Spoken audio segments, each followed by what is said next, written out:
Good evening, everyone. Welcome to Beyond the Gatekeepers. I am Bishop-elect Vanessa M. Brown, and I am your host and moderator for this evening. I'm happy to be here with you on tonight. And you know how we like to start off. We have a great conversation in store for you tonight. Before we get there, though, we want to see who's in the house tonight. So please let me know where you're from. We want to shout you out. We want to know what state you're coming from. We know we have our usual suspects tonight, but it's certainly good to see Darlene Hutto on with us from Atlanta. God bless you, Darlene. Thanks for being on tonight. I see people here from Chicago already in the house. I need you to do me a favor. You know that I always ask that you like and share this conversation because it is something that needs to be said. Sacramento is in the house tonight. Jacksonville, Florida is in the house tonight. Denver, Colorado is here with us. Lincoln, Nebraska is here. I'm so excited. This is so good. Come on and share for us and like. This is a conversation that needs to be had. We wanted to make sure that we got the right people on in order to have this conversation. I see that New York is in the house. South Carolina is in the house. DC is in the house. San Diego is in the house, but they're joining me from Rome, Italy. Isn't that wonderful? ATL is here. Minnesota is here. I see what you all are doing tonight, and it makes our hearts glad. So glad. Louisville, Kentucky is here. Las Vegas is here. This is going to be great already. And so we're going to get to it. We want to introduce the players in the game. Before we do that, we're going to be talking about a twisted lover story. A twisted love story, how American evangelicals helped make Putin's Russia and how Russia became the darling of the American right. This is a conversation worth hearing and worthy to be had on tonight. We want you to join us. Make sure that you let a friend, a neighbor know that this conversation is happening. I see you, North Carolina. I see you, Oakland, in the house. Let us get to our guests tonight. Tonight, we have Katherine Kelaidis here with us. She's a writer and a scholar, and she actually wrote the article that we're going to talk about tonight. Katherine, will you join us and greet our audience for us, please? Of course. Thank you so much for having me. I'm really honored to be here. It's a joy, Katherine. We can't wait to get to the crux of the conversation. Let me bring the two bishops on as well. Of course. We have Bishop Carlton D. Pearson here. He's an author, progressive spiritual teacher, and thought leader. Bishop Pearson, won't you join us, please, and greet our audience? Hey, everybody. How y'all doing? Am I on? Good evening. The main threat to Christianity in America comes from American Christians themselves. The movement itself is exploding and imploding first. And that has caused a kind of psychosis and PTSD that has thrown us way off base. We're going to be talking about how the church has deteriorated to the kind of psychosis that has caused it to lose contact with reality, its own reality. It no longer knows who it is, and now is embracing heathen type mindsets that are antichrist. Never thought I'd live to see that in my life. And it's very critical. It's very pivotal. We got to talk about it tonight. And we have an excellent guest who's going to open up some things to us that resonates with our spirits. I'm really looking forward to tonight's program. Thank you, Bishop, so much. Always a joy that you're on with us. And certainly, last but not least, we have Bishop Yvette Flunder. She is our presiding prelate, the Fellowship of Affirming Ministries, and the senior pastor of City of Refuge, United Church of Christ, for over 30 years now. And so we are so glad that she's here to be a part of this conversation. Bishop Flunder, will you greet our audience, please? Good to see and hear. Not only being able to be in company with our own brother and in many ways father of a movement, Bishop Carlton Pearson, and our newly received sister Katherine, who is a part of us. We shall call her Sister Katherine. And to be at home, as we have been for quite some time now, with Bishop-elect Vanessa Brown and Pastor Sue in the background. What a joy it is. And what a joy it is to say a little something tonight about the concerns that we have about this incredible connection between two groups of people who literally spent days and hours cursing each other out for the longest. And now they are bedfellows, which is an interesting concept. And I appreciate you so very much, Katherine, for taking it right to the issue. And we want to hear from you tonight. Thank you so, so much for being with us. Well, I'm honored to be here. So hopefully, we can have a really interesting conversation, because I think this is such an important topic. And I think that people in the West in general, but I think in America, are very unfamiliar with Orthodox Christianity and with Eastern Christianity. And so it's difficult, I think, to see what's going on if you're just completely unfamiliar with kind of half of the story and that history and things. Well, thank you, Katherine. You're going to fill in the blanks for us tonight. And I'm going to start right off with my first question to you. So you wrote this article, and to our audience, Pastor Sue is going to put it in the chat. You'll see it. You wrote this article. It's called The Twisted Love Story: How American Evangelicals Helped Make Putin's Russia and How Russia Became the Darling of the American Right. I need you to tell us, how did this happen? Yeah, how did that happen? Because in hindsight, it's kind of shocking it did. So I think there's a couple of things that work here. So when the Soviet Union fell, Pat Robertson put a map of Russia up on his 700 Club screen. And he said, this is a land that has never known Christianity, which is objectively untrue. The Kievan Rus were Christianized in the 10th century before Europeans arrived in the Americas. But Pat Robertson apparently doesn't know that, or doesn't care, because his image of Russia is of the Soviet Union. I actually, as an Orthodox Christian, find that incredibly offensive for a whole host of reasons, including that even during the Soviet period, there are, Russia is a land drenched in the blood of martyrs. If you pulled out my keychain right now, you would see Saint Elizabeth, the Grand Duchess and new martyr of Russia, who was killed by the Bolsheviks. So, but at any rate, apparently they didn't necessarily think Russia was Christianized, or I think probably more specifically, didn't think Russia was Christianized the right way. And so in the early 1990s, an incredible amount of money and bodies flowed into Russia from the American evangelical camp, from conservative American evangelicals. Pause right there, because I need us to keep our eye on what she just said. An incredible amount of money and what else? Bodies, missionaries. And missionaries. Here we go. Just pour into Russia and to the whole Eastern Bloc, which are largely Orthodox countries. Of course, there's Catholic Poland. The Czech Republic is traditionally Catholic. But they pour in money and people. And this is important to the post-Soviet Orthodox Church, which is incredibly poor. Obviously, the Soviets had seized the assets, the land, the property of the church. They had even, there's this church, kind of a Soviet-aligned ROKOR, Russian Orthodox Church, that emerges, but they're kept very impoverished. They need money. And so the evangelicals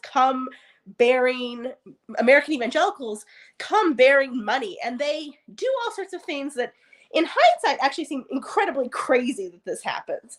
So if in the 1990s in Russia, most of the Bibles are printed by American evangelicals. This isn't a tradition that is the Orthodox tradition, which is incredibly kind of almost, is obsessed with the idea of inaccurate translation and heretical translation. And this is the part to me that, having grown up in Orthodox in the diaspora, being a student of the history of Orthodox cultures, makes no sense. Most of the religious educational material is being printed by American evangelicals. So the catechisms of the catechisical material of the early post-Soviet Russian Orthodox Church is coming from American evangelicals. And I don't know how familiar your audience is with Orthodoxy, with the kind of history of Orthodoxy, but a huge part of Orthodox identity, modern Orthodox, and by modern I mean post-Renaissance, because that's what we mean when we say modern in the Orthodox world, is about a resistance to Western innovation, right? We are Orthodox because we resist all these newfangled theological ideas that come from the West. And then suddenly we're allowing low church American Protestants to print religious education material, which is bizarre. It's absolutely bizarre. But I think Patriarch Alexis, who's the Russian Orthodox patriarch at this point, the head of the Russian Orthodox Church, he senses that these people not only have money, they have the knowledge about how to restore that relationship of power that the Russian Church enjoyed under the czars. And this is actually a very important part of Orthodox theology. So the idea of symphonia, that the church and the state operate together as a unit, is Byzantine in origin. It's ancient in origin. And I think he senses that American evangelicals know how to operate, to create symphonia in the modern world. And that is what sort of draws them. So the evangelicals are getting an incredible amount of influence over Russian Orthodoxy and over the Russian state, ultimately. And the Russian Orthodox Church is getting money and it's getting the language of religious political power in the modern world. This is good. Pause right there. Bishop Flunder, Bishop Pearson, I know you all want to jump in right now. Oh, Lord. Yes and amen. It's like, Bishop Pearson, it's like pre-denominationalism and post-denominationalism. It's like pre-Jesus and then the Jesus that was created. Essentially, pre the created Jesus, you have this young man born under, I'm sure what they thought, dubious circumstances, right? Who had house churches, not more than like 30 people perhaps at a time, drank a lot of wine, ate a lot of food, hung out a lot with his disciples, stayed away from the high church, pushed back against the empire, but he died. And they dressed him up and made him something completely different than the he that he was. I see the same parallels. And I can see it happening over and over again, because some of our colleagues were one thing when we met them. And then they got a plane, and that just changed everything. So there's something to be said about. And what comes up for me is the thing of power. And you touched it so beautifully, that so many of the people that were involved and engaged in using religion, the opiate of the masses, right? Using it that way, saw it as a way to really reel people in and have power over dynamics. And it's happened over again and over again and over again in history, right? Communism is definitely a part of that way. It's also an opiate in a manner of speaking. But it was the same thing that really, how can I say, disempowered African people. I think we were disempowered by the way that we were taught religion, that somehow or other it was God's will that we be subjected. And as Bishop Pearson often talks about the go ye and go after the creatures. Essentially, that once we were convinced that we were the creatures that the go ye's came to get, right? Then we didn't use our ability to fight back because we decided it was the will of God. And then you add to that, which Katherine addresses in some ways now, just enough, you add a lot of trinkets and things, holy crosses, holy bones, holy water, holy coins, that if you can be mafioso up to your head, but if you give a certain amount to the church, you can buy your way out of hell. You can go, you can kill 15 people in a day, but if you give enough, you can pay penance to get yourself in. So the connection between money and the power over dynamic of the masses made people at that level incredibly rich and powerful. It was an amazing parallel that you lifted up, Katherine, but it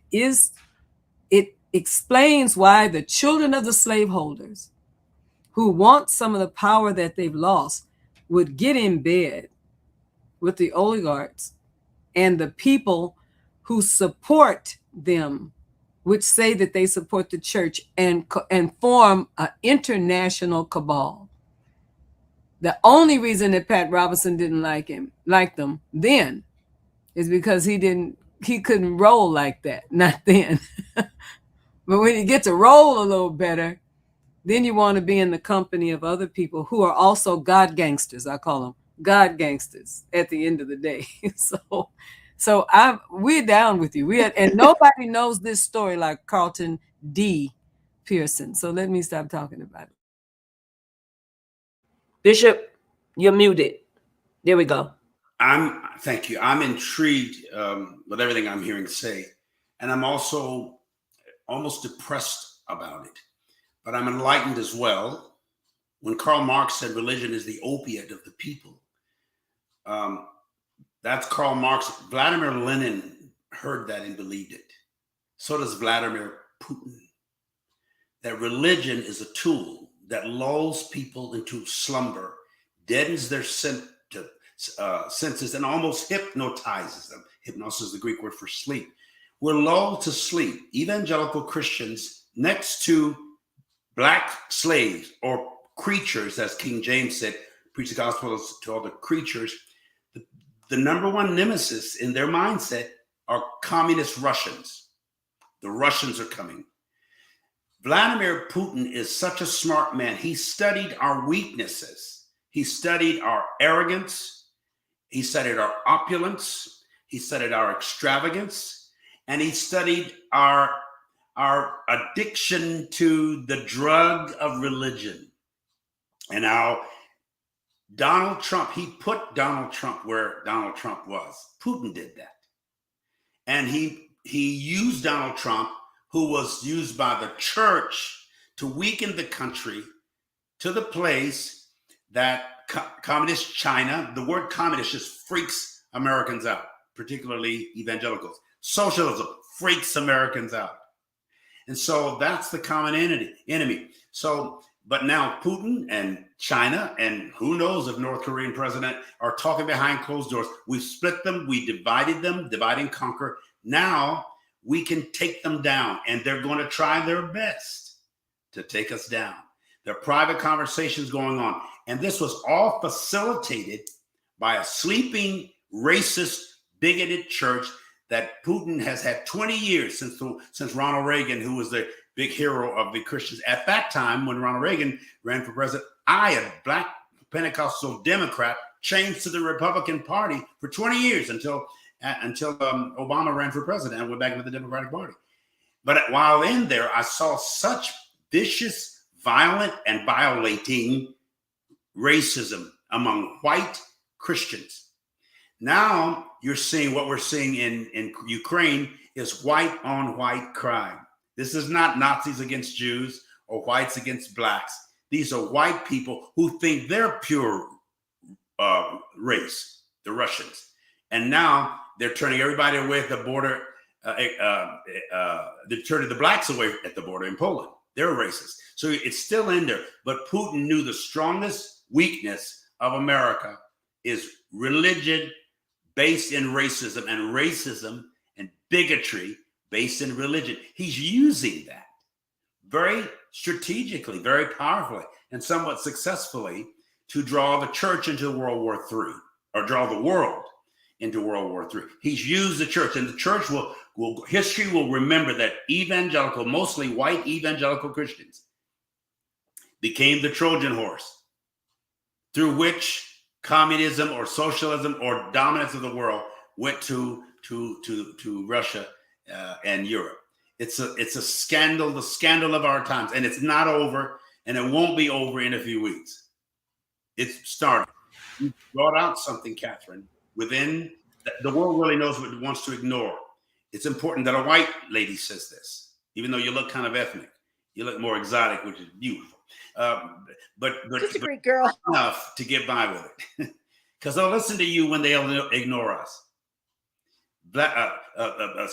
Final word: Queen Isabella, King Ferdinand, Spain, loaned Columbus the money. He had several unsuccessful trips, as you know, to the West. He thought he was going to East, but they said, go there, evangelize the natives, and find gold.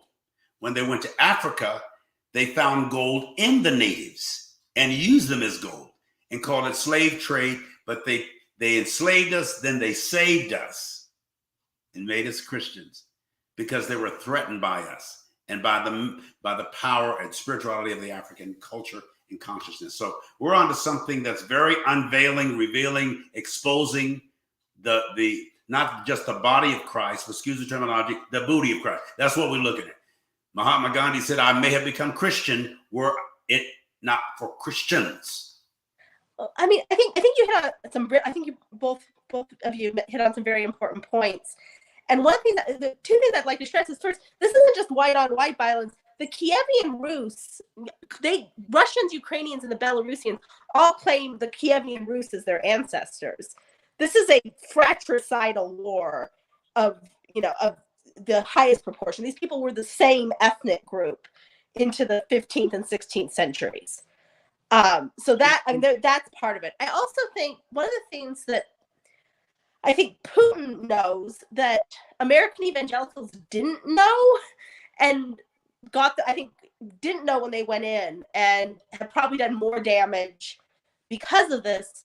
This is the first time since 1453 that all Orthodox majority nations are not under some sort of internal or external occupation. So since 1453, when Constantinople fell to the Ottomans, and then Greece is free in 1821, but not all of Greece. And then the Bolshevik Revolution happens in 1917. All the Orthodox majority nations have not been free. And what that means is that Orthodoxy has not reconciled with liberalism in the sort of Enlightenment sense, with liberation, with ideologies of liberation.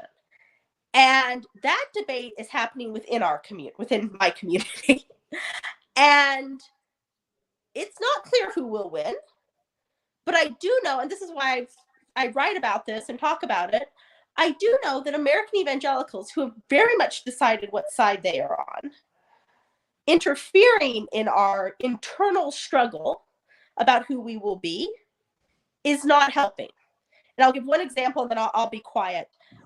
In 2016, the Patriarch of Constantinople, who is the primus inter pares, he's kind of the Greek Pope, but he's not, because he doesn't have that kind of authority, and papal primacy makes all Orthodox people lose their mind.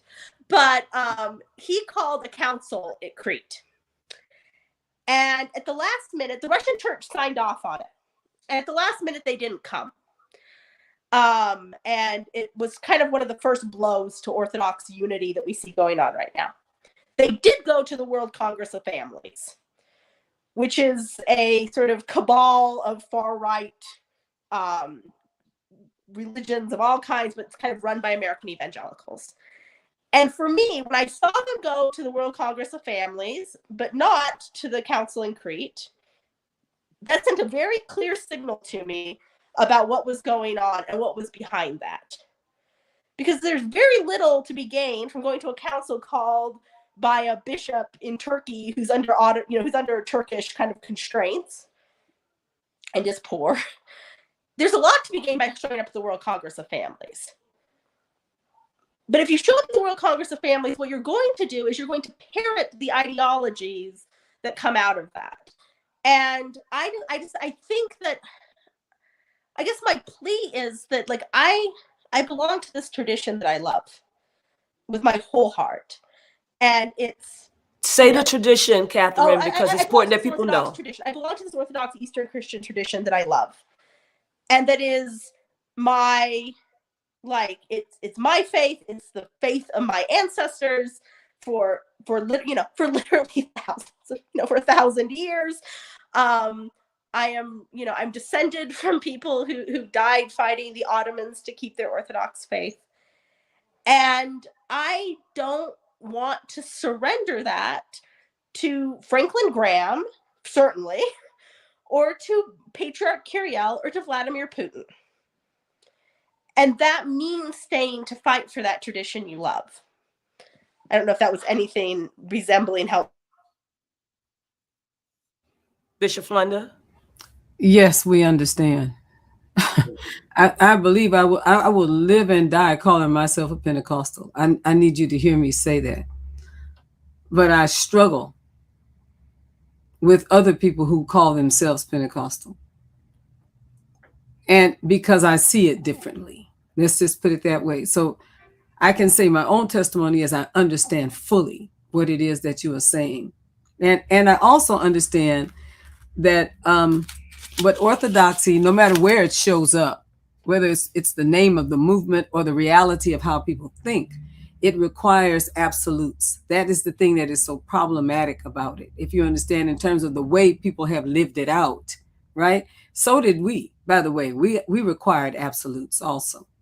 Either you in or you're out. That's what they used to tell you, and you could get out really easy, like sliding on Vaseline. I mean, it was really, you could get in. Get out. Getting in was tough, but that getting out was, And the other thing that came up for me, when you lifted up Constantinople in particular, and I thought about the thing, I've been there, and I think about all the different shifts and changes and extraordinary bloodletting was done in the name of God in some way, whether it was Christian or Muslim, whichever way, or different sects of each of those realities. And each time it took a name change. I want to put I'd like to put a comma there.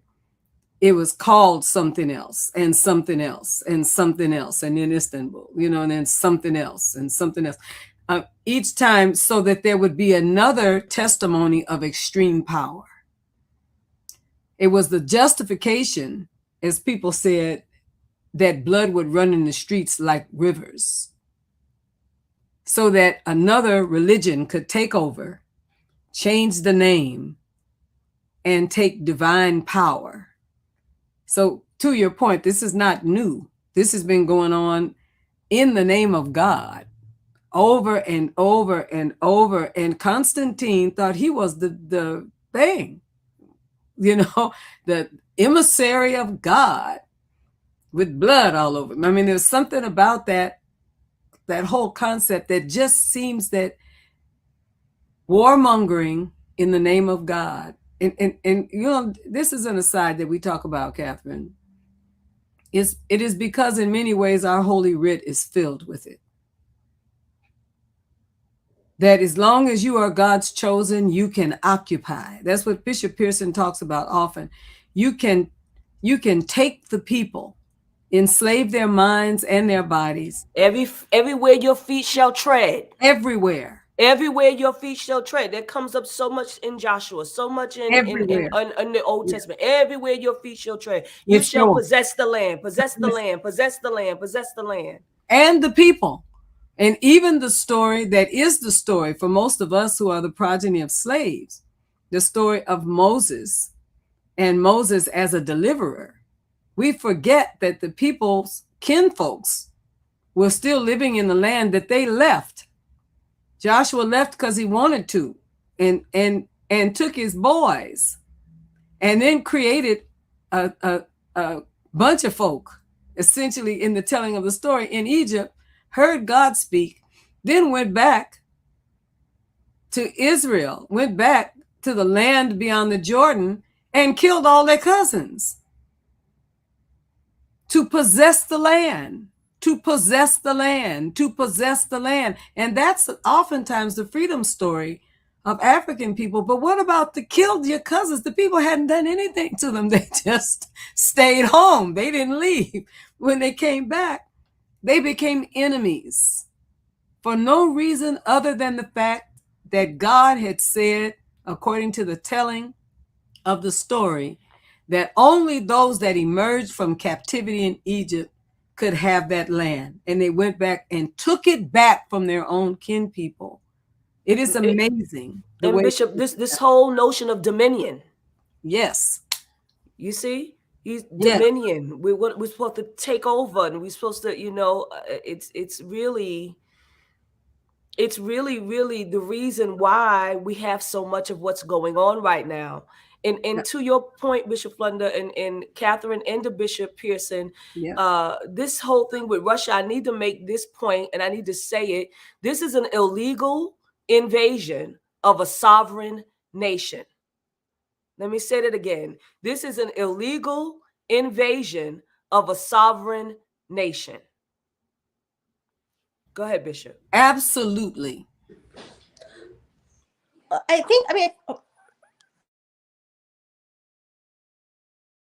Katherine? Oh, sorry. I thought Bishop Carlton had something to say. I think that, part of this is this idea of Ruski Mir. And I would direct you to publicorthodoxy.org, and also the Volos Academy. There's a declaration that's come out that's been signed, I think, when I last checked, by 250 of probably the world's most prominent Orthodox theologians, condemning the idea of Ruski Mir, of Russian world, as heresy. But it's this idea that Russia, in its sphere of influence, has divine right to rule the lands of the Kievan Rus. So anywhere the Kievan Rus, who were, a medieval empire, ruled, they have a right to rule that. And the patriarch has, leaned into this. There's this declaration now of these prominent Orthodox theologians saying this is heresy. I've signed, full disclosure, I've signed this, but I'm not one of the prominent ones, but I've signed it. And, but I would say that, the danger, Patriarch Kyriel's, his response to the Moscow Patriarch's response to it has been, this is a conspiracy of Greeks and gay people to condemn the idea of Ruski Mir. Well, how we get involved? Why are we involved in this? I said on my Facebook last night, and I don't know if you're supposed to say this. I know a lot of Greeks. Yes, it's Greeks, gay people and women. Yeah, well, I know a lot of Greeks. I know a lot of gay people. I know a lot of gay Greeks. If they were in a conspiracy against you, you would not need to invade a sovereign nation to stop it. Okay, you would just need to get up before 9 a.m. Like, this is not. This is. I don't know. This is a little slightly. Did you? And I think this is related to the evangelicals. So Patriarch Kyriel on Forgiveness Sunday. Did you guys hear his sermon? So the day before Lent, which is historically set aside to repent of your sins and apologize, like, it's sort of like a Yom Kippur idea. He gave a sermon, and he said the battle in Ukraine is a battle of metaphysical proportion, and it's being fought because the Western nations demand that, I'm translating and paraphrasing, but Western nations demand that you hold gay pride parades as a sign of your loyalty to them. And so they have invaded Ukraine to prevent this. And first, there's been a pride parade in Kiev since 2014, so I don't know what they're stopping.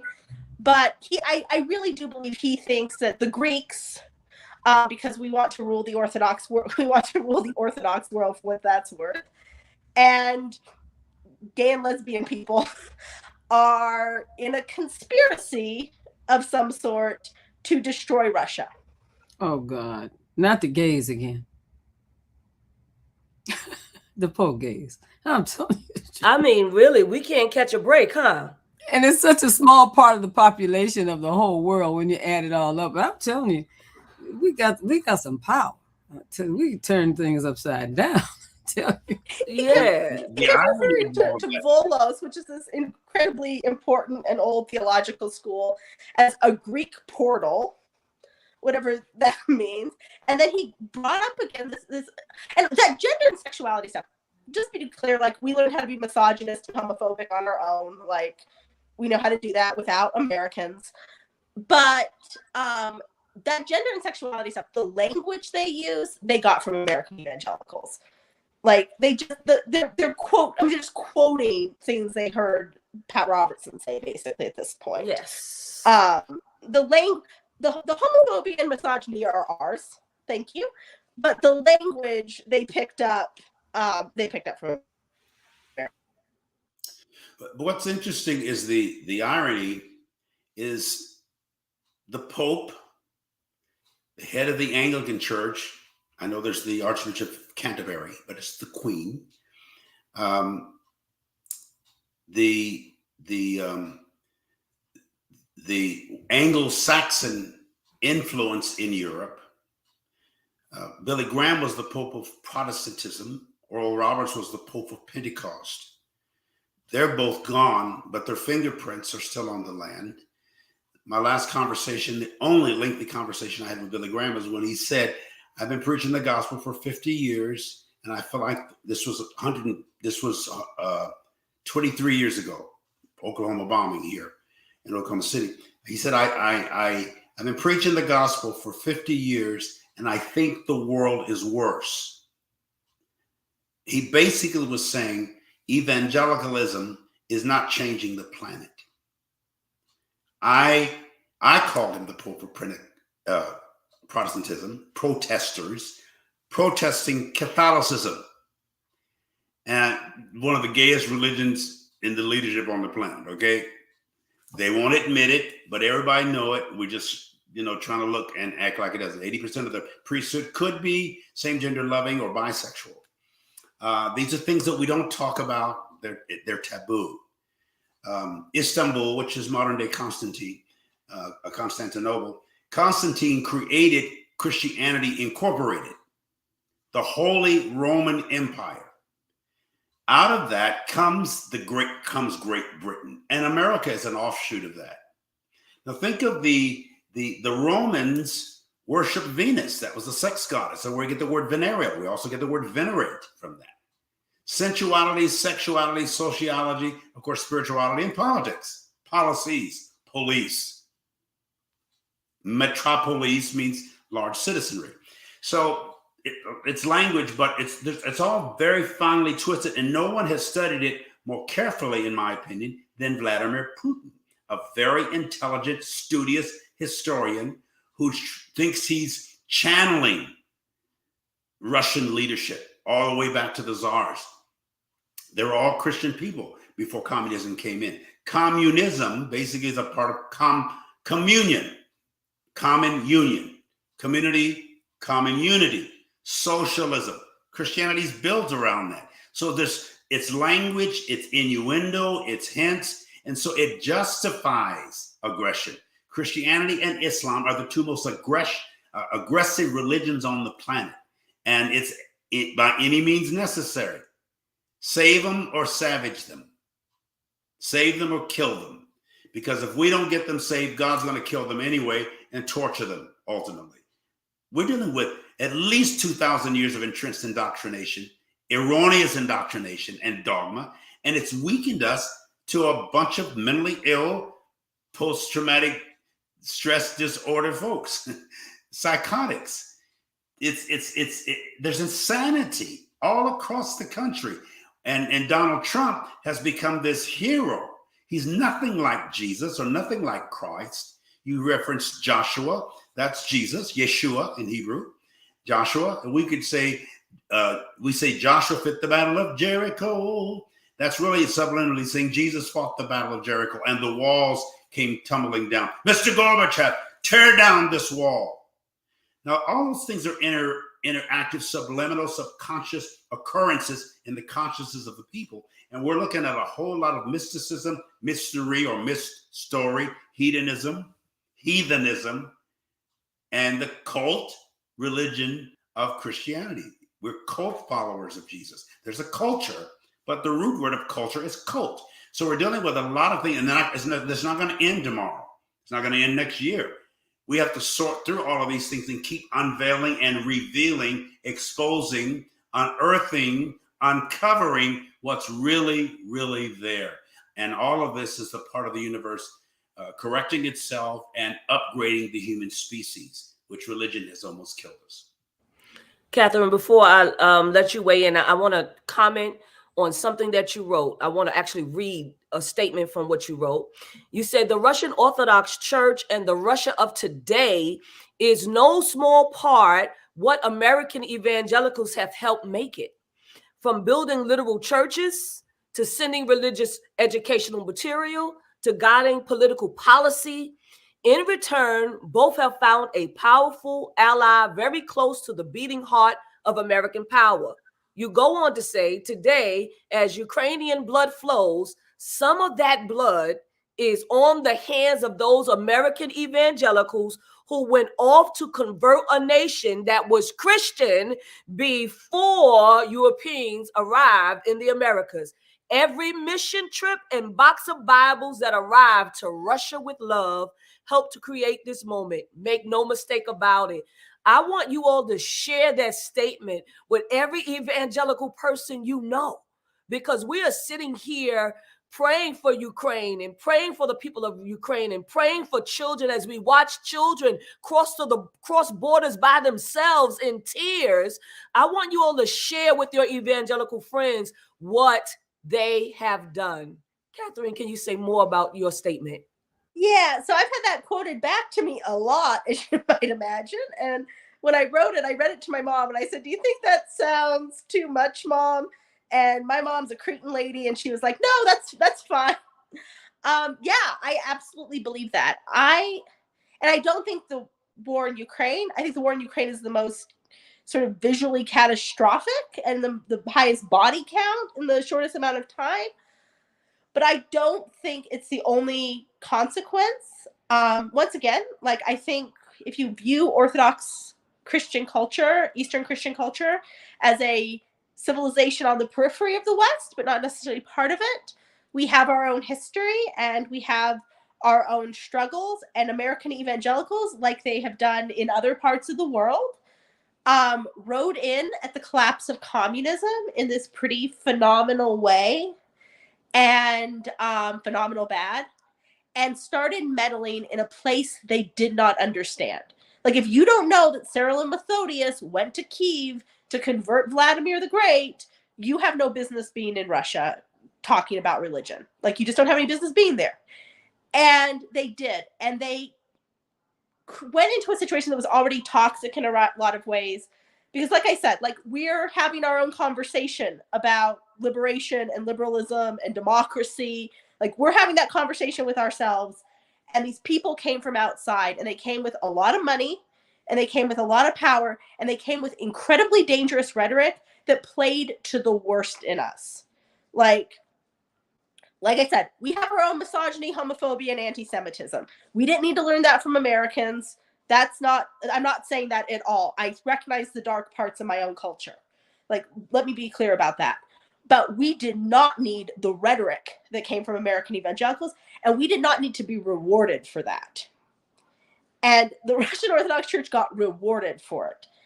And when you look at the gay propaganda law in Russia, when you look at the domestic violence law in 2017 in Russia, which essentially decriminalized domestic violence, if you look at the rhetoric that promotes those laws, that is not rhetoric that is indigenous to Russia or to Orthodox culture. That's American evangelical language. And at some point, and if it can't be when they mess with white people, then when? Really? Then when? They have to be held accountable. And I know they do this in other parts of the world, and it's no less horrific. But maybe when they do it to white people, someone will pay attention. I thought about that. Yes. Thought about. Bishop, I just want to say real quick, Bishop, if you have questions, please put question first and then put your question. Bishop Flunder, I'm so sorry. No, it's okay. I thought about what happens when it's white on white crime, because I've seen that in this situation, and it's got it. Some people is making them go silent. I have. There's a lot of situations where very verbose white evangelicals had a lot to say about a lot, then all of a sudden they're not saying anything, because I don't think that they know quite exactly what to say, and that they're not saying makes them complicit. I understand that in many ways, but they've been saying so much. Then when this came along, they're just not, and I think that it is exactly what we lifted up is what do we say about white on white crime? White folks killing white folks, white babies dying, white, of course they're not saying anything about the black people that had to wait till everybody else left either. If you understand what I'm saying, they're not saying, because I expected them not to say anything about that. But this is a conundrum which we haven't had prior to this. You can't blame it on women, you can't blame it on gay, you can't blame it on black. You understand what I mean? This is a totally different kind of thing.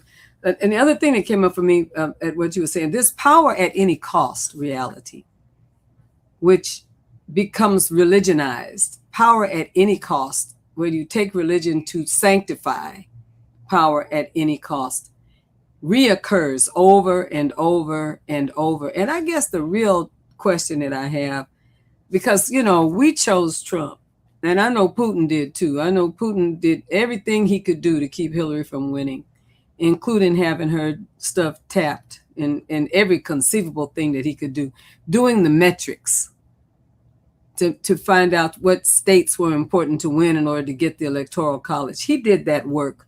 He and his people, working with Steve Bannon and Trump's people, they knew Trump was an absolute buffoon. Can I say that openly? He's just too dumb to live. And somebody that could be that easily swayed. They just tell him to show up and try not to say a lot, because we're creating a platform for you to win, right? And with every faux pas of his, there was an answer back from those who were trying to keep him lifted and keep him up so that he would win. The intention was they would win twice. But the second part didn't. With such came the conspiracy, essentially, that the vote was illegal and the vote was wrong, so as to create anarchy in the United States, to everybody's point about bringing down America in some way. When that didn't work, I think that Putin intended, yes, to go after Ukraine in the second administration of Trump. But it did not happen. So now they got anarchy everywhere. We just a world on fire, right?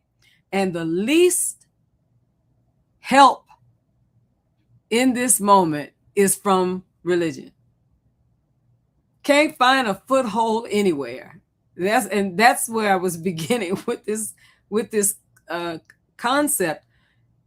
We cannot find, because they cannot go back to using tones of faith and love and justice and all of that.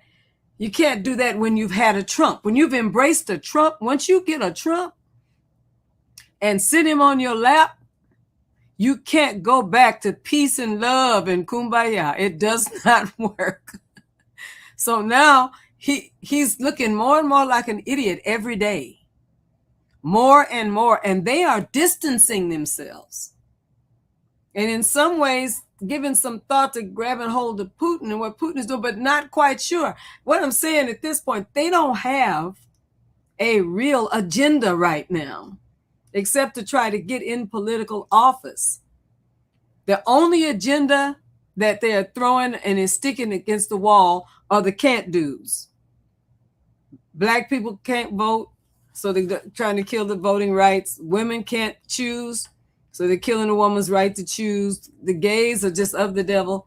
So we're trying to find some kind of way to get them subjugated. It's just that so many of our sons and daughters are also gay. That's the problem. But just trying to do what we can with that. This is power. And right now, but the big ticket power, which was to take over the United States, right? And the big ticket power to take over the Ukraine, in league perhaps with China, in league perhaps with North Korea, right? It's not coming together well in the speech making. That's what I'm saying to you, Catherine. That's what I'm saying to us tonight, because nobody knows exactly who to call the devil now. This is white on white crime. So who do we call? This is church on church crime. Who's the devil now?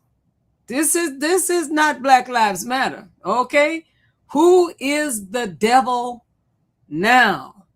I'm listening in the pulpits, and it's pitiful, Bishop Pearson. They just can't fake looking around, trying to get something, and they can't get anything anyway. That's a flunderism.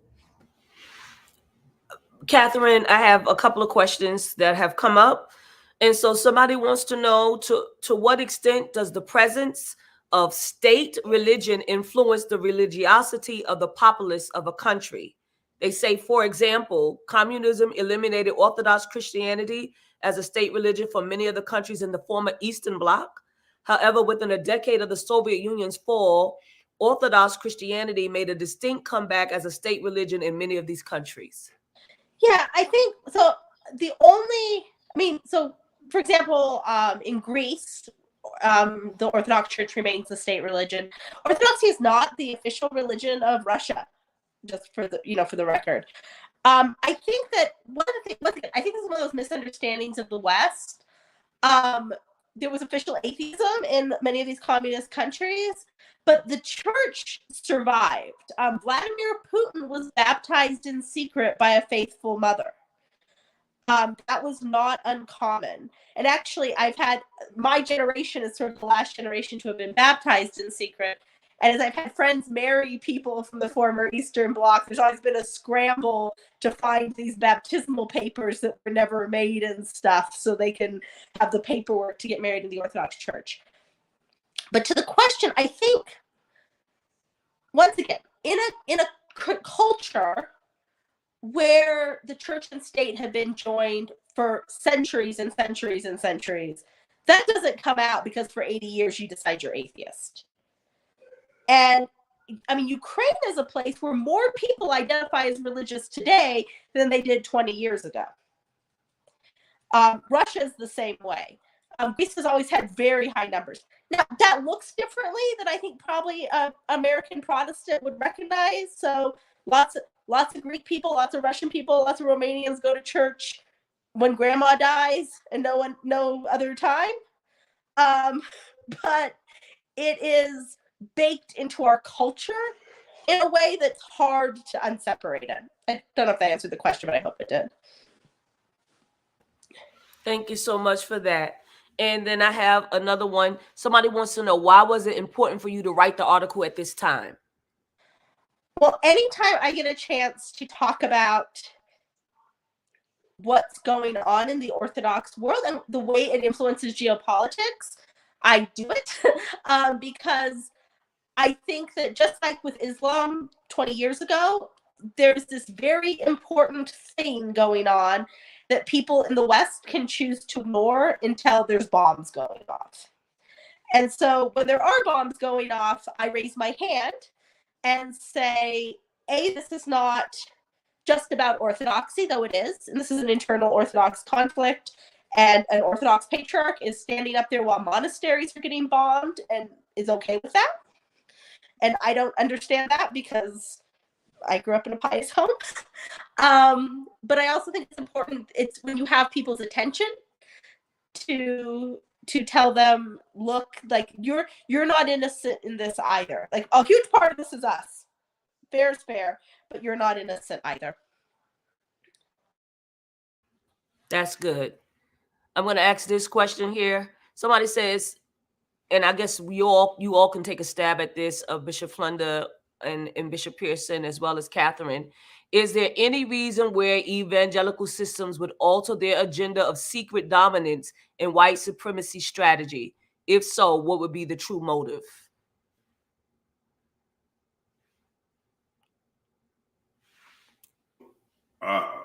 Bishop, I think, elect, I think that Christians are habitual, innate racist, territorialist. You alluded to it earlier. Get the property. We're tribal, we're cliquish, clannish clubs, and not the only ones, of course. But that whole mentality of possessing the land. Many times I said as a preacher, we're going to take this city for Jesus. We're going to take this nation for God. We're going to make Africa a blood-washed continent. And we use that kind of language to be very aggressive and very violent. First, we violated their standards. We violated their religions. We violated their customs. We violated their dignity. And we thought we had the right, not only the right, but the assignment from God to do it. Again, gets back to 16th century King's English. Go ye into all the world and preach the gospel to the creatures. We need to preach the gospel to the preachers, but preach the gospel to the creatures. Again, now that's not French, and it's not even translated. That term isn't translated in the other translations of the scripture. But in Anglo 16th century English, a creature wasn't a human. It was a creature. It was a criminal. A rodent, a rat, later King Kong, a monster, or what's the other? Godzilla, a dragon. And so I think language has a lot to do with what we're talking. So the subliminal mentality of these people is we are the supreme race. We do have, the scripture says God is light, not white, but scripture says God is light. The inference is colored. So all the pictures of God are colored. In him, there's no darkness at all. So this whole idea is of darkness and light being opposites. So light and white is right. It even rhymes in our language, English. So the Anglo or English or the angle of religion has crippled and paralyzed the moral conscience of our faith. And that's why we can do all these things. Ottomans controlled Turkey for 400 years. Many of them were dark colored. Most of them looked like Africans. Egypt is northern Africa. We held Jews in slavery for 400 years before white people held us in slavery in this country for 400 years. So this whole idea of territorialism is, and we have it right here in the country. Now what they're doing with the gerrymandering of voting, territories, districts, states, all that stuff, that's all been ancient long before America became America. This is all over the planet. It started in the East, and now it's spread through the West, and we've used religion to justify it and quote unquote sanctify it and make it all right to kill anybody you think God doesn't like. Because God's not only going to kill them, he's going to torture them. So if God don't like communists, Pat Robertson, I didn't like him. I heard the communists are coming. I heard that we were fighting cowboys and Indians. The Japs are coming. America has breeded that kind of victim consciousness, and we got to subdue the world and save the world and rule the world. Subdue the earth, Adam. Take charge. So that's an arrogance and an ignorance. But our religion is built around both. So is it safe to say to Bishop Flunder, to Bishop Pearson, and to Katherine, and then I'm going to let you all say what you want, say your final remarks, but is it safe to say that this war in Ukraine is not just about land, but it's also about religion? Of course. First, you realize, like, not you realize, but the Ukraine has been ground zero for the fight between the Patriarch of Constantinople and the Patriarch of Moscow. And if you these are broad terms, and you can send your hate mail to me, but in broad terms, the Patriarch of Constantinople has been an advocate for reconciliation with Western modernity and liberalism, and having conversations about climate change and things, and using the language of human rights. And the Patriarch of Moscow has been against that. And their ecclesiastical fight has been in Ukraine. That's where they've been fighting about, is the church independent, is it not? And I won't bore you with the canons of the Orthodox Church. Mm-hmm. It's also the place where, because of what happened in Ukraine, the Russian church has gone to Africa, to the Patriarchate of Alexandria, an ancient Christian see, right? The oldest bishop in Christendom, and has taken 120 of their clergy and churches into Moscow by writing them a check. And they've done. There we go. Now here, and they said they did it because Patriarch Constantinople took Ukraine and caused schism in Ukraine, so we can go to Africa and take these churches from the Patriarchate of Alexandria. They did that by writing, and now they're saying we did that so they could have nicer churches. Their buildings were bad buildings. Now they have nicer churches. They learned that from American evangelicals, because that's what American evangelicals did to them 30 years ago, essentially. And that's a religious war. Like, it's a religious war. It's about a buffer with NATO, but that's in the 17th century, Catholics and Orthodox were fighting in Ukraine because it was a buffer zone. It's in my mind, is absolutely a religious war. It's inextricable from religion. Yeah. Bishop Flunder? There was this one thing that came to my mind, just, as I'm listening to you all tonight, and feeling deeply everything that I am hearing, both in the dialogue that we're having and in the questions that are coming from our people, because I've just about concluded that we can do just about anything we want to do to anyone, as long as we can find a God to buy into it. The task is to try to get somehow God attached. We can lynch, we can burn, we can destroy, we can steal, we can rape, we can do, as long as we can find a God to buy into it, which in some ways is the definition of everything that you all have lifted up tonight, of who is finding a God to buy. So, and it leaves us needing to ask a very real question, all of us who are believers and practitioners of faith. What is it then? Because there is somebody who would say the same thing about me. They will say that you can do whatever you want to do if you can find a God to buy into it. And I don't like what you're doing, Yvette, but you can do, because you found a God to go. So I don't even want to be paired with some of the things that we have talked about tonight. So there has to be a different litmus test than just assigning God to support the evil that is done in God's name. And I've said it before, I want to say it again tonight. I think that holiness, the holiness of God, is when we understand that our, again, prima facie, first face duty is to do no harm. And that's a tall order. But I still believe for me and for many others, it should be the litmus test, not whether or not your understanding of God permits you to enslave, to burn, to destroy, to proselytize and tear down and all of that. But the question is the question of harm. Because at the end of the day, I believe that is our first face responsibility. And everything needs to pass that test.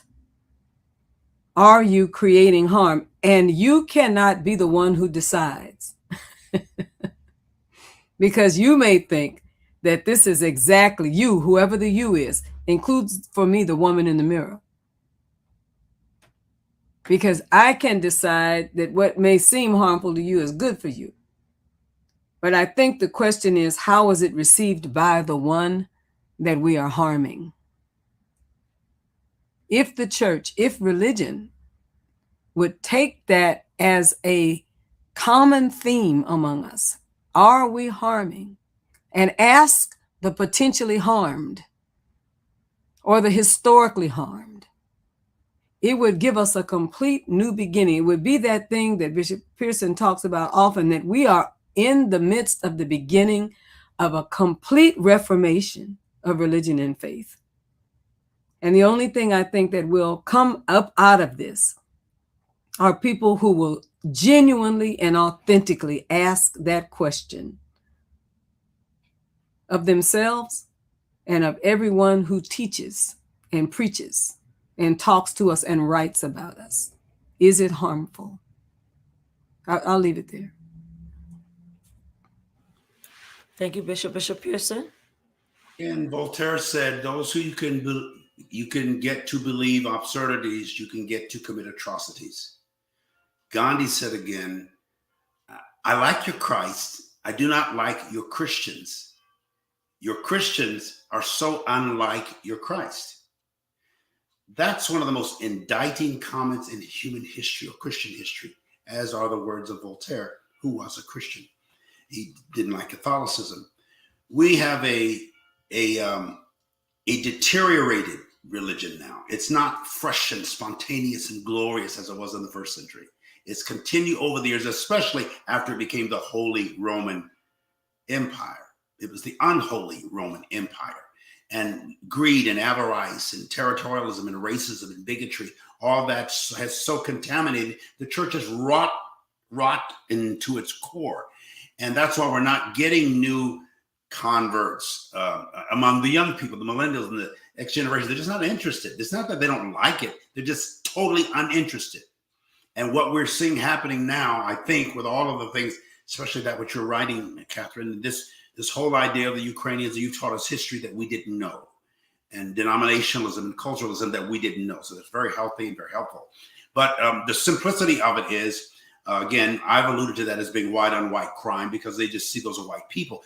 We're nicely dressed and the little kids with the teddy bears. We didn't see that coming out of Mexico. We didn't see that coming out of Afghanistan. We didn't see it coming out of Haiti. They were stripped naked and they were looking terrible. These people have, cell phones. Everybody had a cell phone.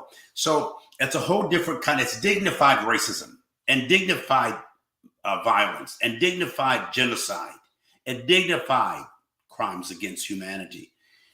We need to notice that there's an arrogance in it. And even America's response to it and the rest of the world. George Floyd is the only one that's caused the whole world to react and respond like this situation in Ukraine. There's something we can talk about that later, Vanessa. I just think there's something out there, Dr. Vanessa, Bishop-elect. There's something out there that we need to keep digging to expose and ultimately expel the error of our doctrines, our dogmas, and our habits, hobbies, and hungers. Thank you, Bishop, so much for that. There are more questions. I feel like we're going to run off track, but I want to ask this last thing, and you all can take a stab at it. Then I'm going to go to Katherine. Do you think manifest destiny is at the root of their obsessive need to dominate the world? So I actually think that this is an interesting question, because the question that comes from the West. So by the time manifest destiny emerges as an ideology in the West, Russia is pretty much cut off from the East in Imperial Russia. The Greek church is under Ottoman domination. That being said, we have our own ideology of empire. I alluded to this Ruski Mir. This actually comes out of Rome. So this idea that the Byzantines, who called themselves Romans, they never called themselves Byzantine, this idea that when Constantine becomes a Christian, he's baptized on his deathbed, but that's another issue. When Constantine becomes a Christian, when the empire is sanctified, so we don't believe in manifest destiny, but we do believe that the empire is sanctified through the conversion of the emperor. And that at that point, a Christian empire has the right to rule the world because the kingdom of God has come to earth. That's Symphonia, which is where you get your word from symphony from, but that's a whole different issue. But that is Symphonia. So it's not in Russia. It's not manifest destiny for a change. It's this idea of Ruski Mir, of Symphonia, that the emperor Vladimir Putin is a Christian. He's a baptized Christian, and as a baptized Christian, a Christian nation, a Christian empire has the right to rule the world. And this takes us back to a time when there were czars. Is that right? This is like a side note. Constantinople collapses. A bunch of people, powerful people, flee to Italy. They kind of trigger the Renaissance, actually, because they bring the Greek language with them. But one of the people who flees is the niece of the last Tsar, Sophia. And she's raised in the papal courts, and the Pope thinks maybe she's a Catholic because I raised her. And so he negotiates her marriage to Ivan the Great, who is the Grand Prince of Moscow. You know him as Ivan the Terrible, by the way. And they send her there with the Latin cross in front of her. And they get to the gates of Moscow. The gates of Moscow close. They take the Latin cross. They throw it on the ground. They grab Sophia and they say, "Have a nice day." And Sophia infuses Byzantine royal blood into the Russian royal family. And they start calling themselves czars, Caesars. And they start calling Moscow the Third Rome. So there's Rome, and then they fell into heresy. And then there's Constantinople, and then the Turks invaded. And now there's Moscow. And Moscow is the Third Rome, and Rome is the vehicle by which God has chosen to bring his kingdom to the earth. And so Russia, Ruski Mir, Russian world, Russia has a right to rule the world because it is the new Rome. That's the logic. It's good logic, but that's the logic. Understood. Understood. Sound like Memphis, Bishop Pearson. Like Memphis. Ha! Ha! Ha! Ha! Normally, somebody feeling the right, they feel it's their responsibility, their assignment in the world. How can two walk together except they agree? The word agree in Greek is symphonio, same phonics. Symphony doesn't mean to sound necessarily the same or even alike. It just means to sound together, but we don't understand that. Christians think it means the same. The word for voice is phonetics. And so the only time you can really see unity among Christians is when they're fighting somebody they don't like. Southern preachers will not talk to each other unless they're fighting coloreds, fighting blacks, fighting niggers and Negroes, fighting Mexicans. And I mean, I've heard the language. I moved among them for 50 years. I watched white people, some of the most generous, intelligent, kind people, as long as they like you. And they can become as vicious as dogs. They're trying to keep America free from gay people, especially if they're smart and educated and anointed like Bishop Flunder. She's a sign and a wonder. And she really sent of the Holy Ghost. A sign and a wonder because she's got her shift, S-H-I-F-T, together. And it's shocking these people. And they can't kill her. They can't stop her. She just keeps growing and expanding. And everybody's starting to love her. And even the ones that said they didn't say, I'm really, Bishop, this is a sideline. So many people say, I want to meet that lady. I want to meet that lady. I was like, y'all don't want to meet me. They want to meet that lady. I just want to talk to her.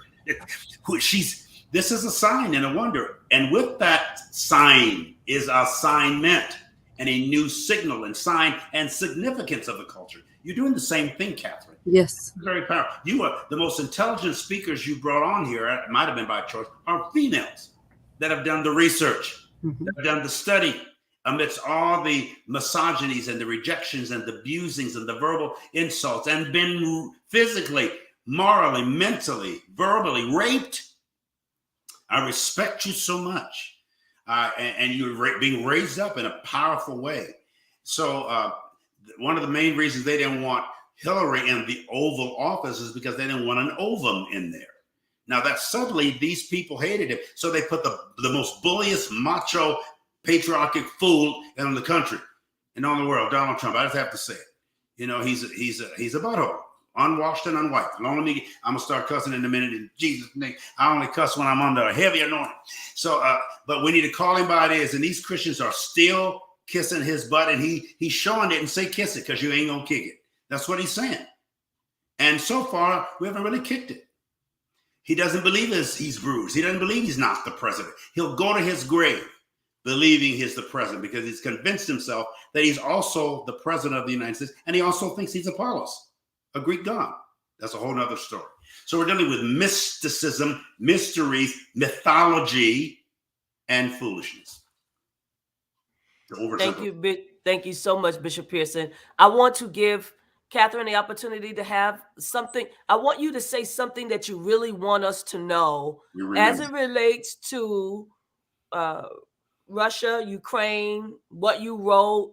Give us a final word that you would have us to hear. Then I would like to hear from Bishop Pearson and Bishop Flunder also as relates to a final word.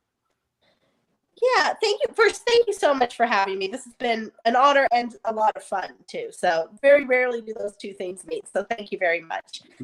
I think the most important thing for me and why I keep sort of doing the night job is that we're doing these things is because it's for people to realize that the Eastern Christian tradition is a unique tradition and a unique civilization and has a history and a culture that is in many ways alien to Western Christianity and to the Western world. And it's important to understand this unique history and this unique tradition and the ways it's interacted with the West positively and negatively, and to respect the internal conflict we are having about what our future looks like, and to give us that space, and to be helpful in that, not to be incredibly damaging, which is what I've seen sort of Western voices in that space do. I love my tradition, and I would like to continue to be a part of it. And so that requires me to speak. I'm always thankful when people who maybe don't have the same kind of skin in the game will let me talk. But that's my takeaway is, you know, please learn about the history, the pre-communist history of Russia. Please learn about the post-classical history of Greece. This is part of the Christian story, and it has real relevance today, I promise you. But I think you'll also learn something about your own tradition if you learn about ours. That's wonderful, Katherine. Thank you so much for that. Your article is rich. It made me search for you. I tracked you down. I was all over trying to find out where you were. You responded to me. I'm grateful for that.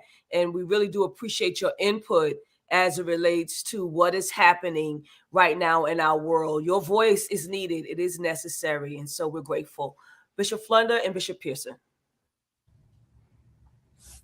Well, this is what I would say. I think it is my closing piece.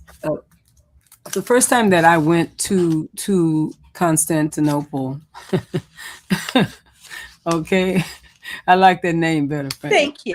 The first time that I went, the thing that jumped up for me was the orthodoxy. I thought I had run into Orthodox Christianity with my experience in the Catholic Church. But in some of the small churches that remain, the oldest churches, they were not large, low ceilings, close walls, and pictures everywhere, all on the walls of people who were unable to read could see, in some ways, the stories of the life of Jesus on the walls of the churches. I saw that almost everywhere that I went. And I experienced that. I said that they're telling a story that will leave something in your memory, not in your analysis, essentially, but you'll see something. And that when you think of Jesus healing the sick, you'll come up with a picture of Jesus healing the sick. which was very different than our experiences in Western churches. They, you know, there would be a cross sometime. And when I was coming up as a kid, it was a picture of white Jesus, you know, white Jesus that was gazing up, you know, that with the long hair, you know, that was that was basically the picture. Maybe one of the dead pastors or somebody, you know, something like that. But all of that other, the incense, the candles, and the hand painted walls, because it was appealing to your senses in so many ways, and not trying to appeal to your intellect. And I don't mean intellect as an opposite of, if you understand what I'm saying, that other than intellect is a lack of good common sense. That's not what I mean. But it was appealing to your heart, to your feelings, and not so much to your power and power over dynamic. And I put one, even in the ways in which the scripture was canonized, what our people think that the 66 books we have are it. They have no knowledge, you know what I mean, of pseudepigrapha, and you know, we could go on and on and on about other gathering in of writings. You know, but most of what it is that was gathered in, that our people think that Jesus and God together wrote the 66 that we have, that somehow or other the other ones were thrown away because they were no good. No, they were thrown away because they embraced a lot of what I'm talking about right now, this moment. They were cast away because of that reason.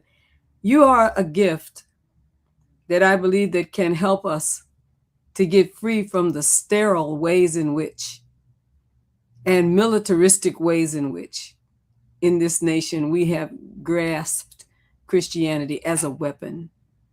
And that perhaps with all of what it is that you do to negotiate with your faith, to speak truth to power in your faith, what you show is a deep love. You love your faith like I love mine. And I came to love my understanding of faith when I could see beyond the militaristic ways in which we grasped it in this nation. And now I want pictures everywhere. You understand what I'm saying? I want pictures and music and sound. You understand what I'm saying? And things that are tactile.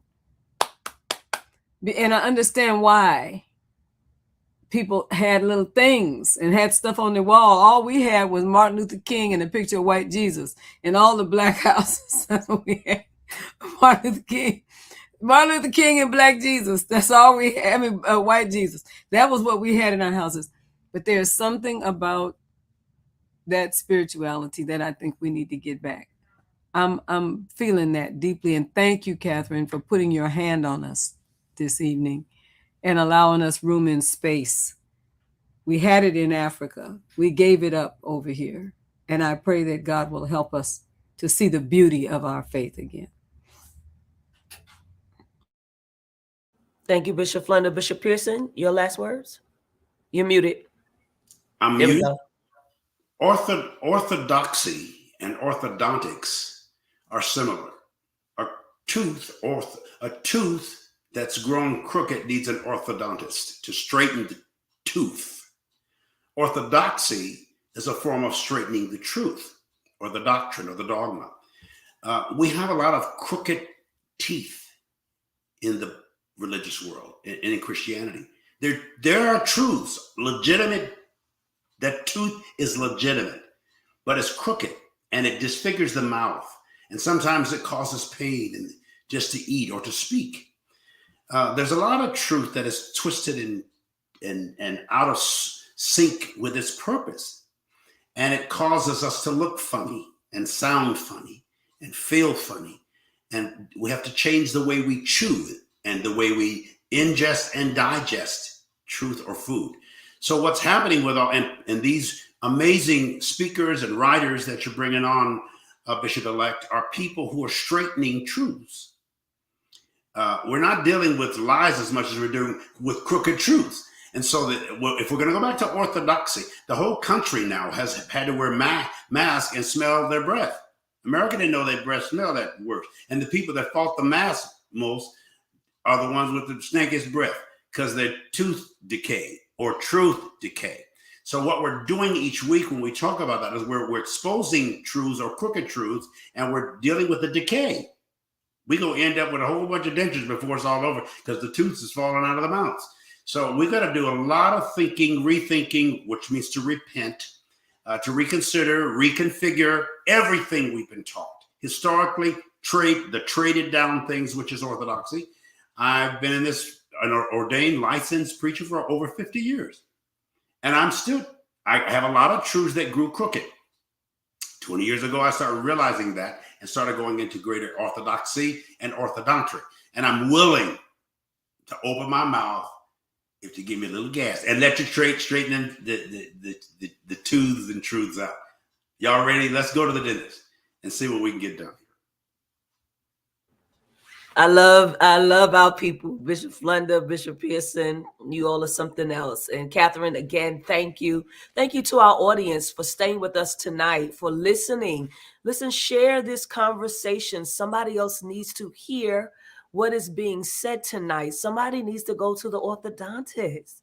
Somebody needs to have this truth decay straightened out so that they can smile, have a beautiful smile, right? It's important that we do this, right? And we're going to have more conversations. Katherine, I'm going to call you back on something else. Please. I know that I am. We'll stay in touch. Great writer, great scholar, and we appreciate you very much. Thank you for having me. It's been a real pleasure. Indeed. We're going to go to our commercials now, our advertisement. And the first one, Bishop Flunder will do.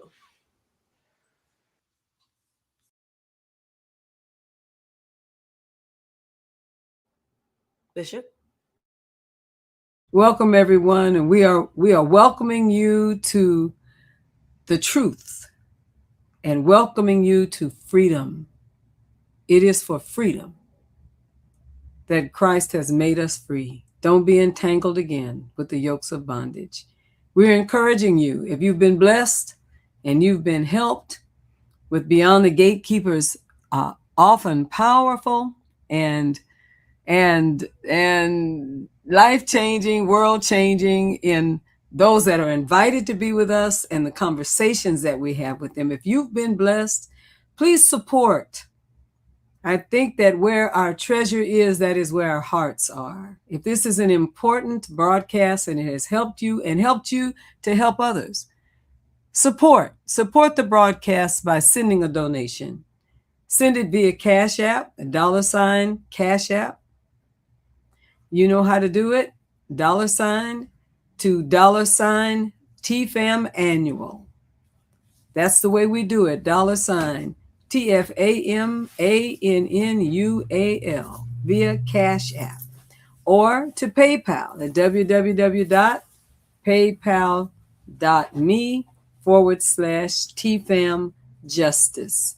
Let's be a blessing so that we can continue to do this work. God bless all of you.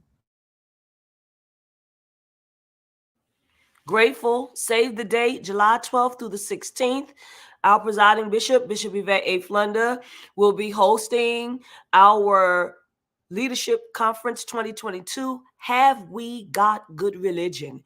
We will be at the Arizona Biltmore Resort, Frank Lloyd Wright property in Phoenix, Arizona. The hotel room rates are $119 per night. If you need to register, please do so. Early registration ends May 1st. It is $100. A regular registration ends July 1st. It is $125. On-site registration is $150. And the links are there. You can go to the TFAM app. You can go to the TFAM website, and you can find all of this information there. Rooms are ready. Get your flights. Come to Phoenix and be with us. We are looking forward to seeing you there.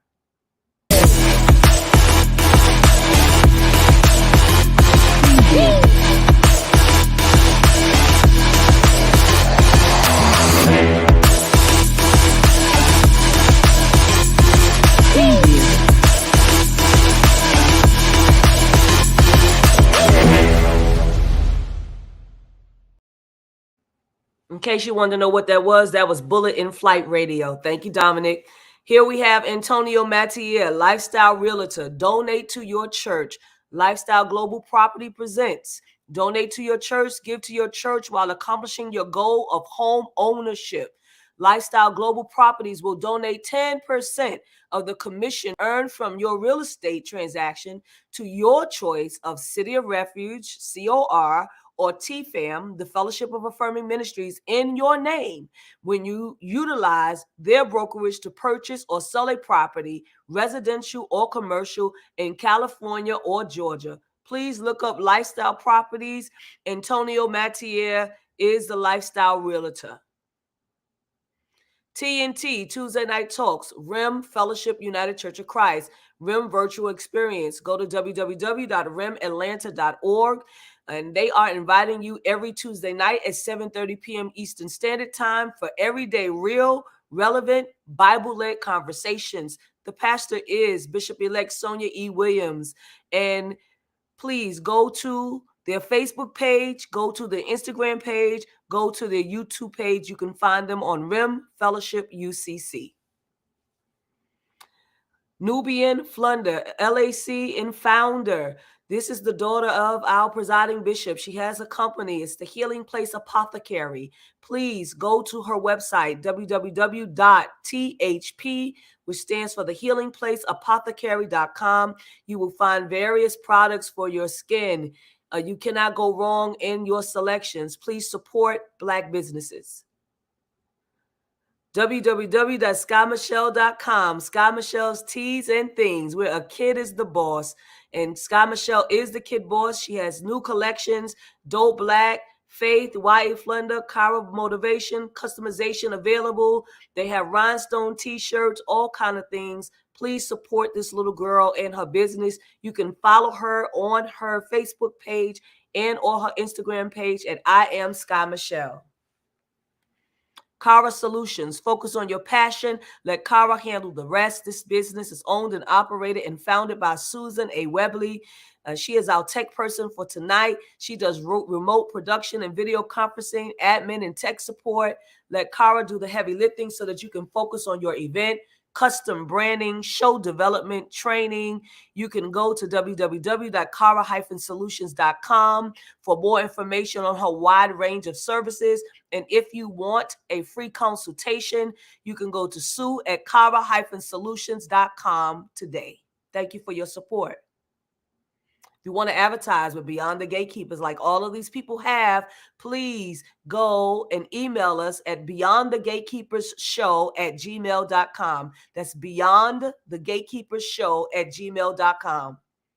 Thank you so much for joining us tonight. Thank you for supporting our broadcast. We will be back next week. We have a great guest lined up for you. Please make sure that you like and share the Beyond the Gatekeepers Facebook page. Have a wonderful evening. God bless.